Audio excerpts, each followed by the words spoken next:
Good morning. This is Pastor Zach with the Goodland United Methodist Church here with your morning devotion. Today I'll be reading from Matthew chapter 28, verses 16 through 20.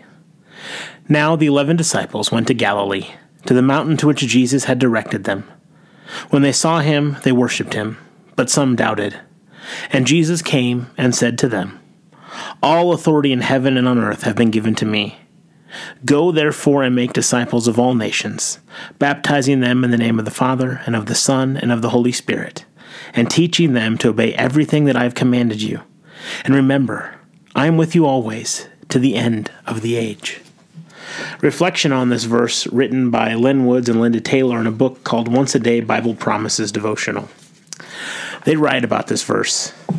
There's no doubt about the job Jesus left for us to do. He did not say, "Go and hide away from this evil world and keep clear of its influence." He didn't say, "Don't get near those nasty unbelievers who do such sinful things." He said, "Go and make disciples of all nations."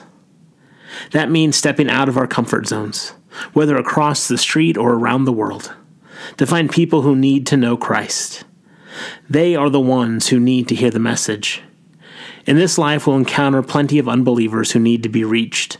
Whether God calls us to live on the other side of the globe or have an impact at our local school or in the workplace, we need to gain a heart for the lost so that we can do as Christ commands us and make disciples.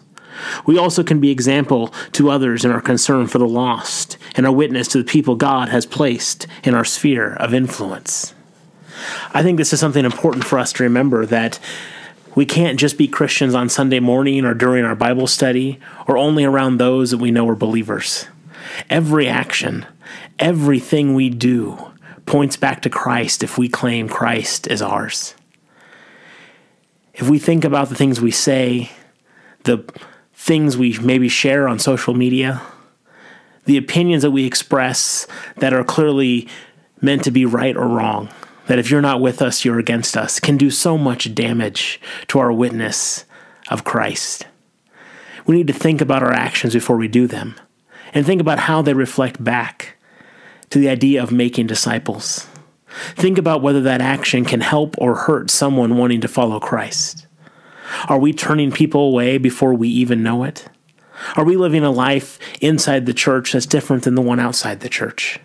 All of these are important for us to think about as we think about the great commission that God and Christ gave us. That we are the ones to go and make disciples. That we are the ones who can influence our community and our world for Christ. Let us take the time to ponder and think, what are we doing to enhance God's reach? And what are we doing that may be hindering God's reach? Thanks for joining us this morning. Have a blessed day.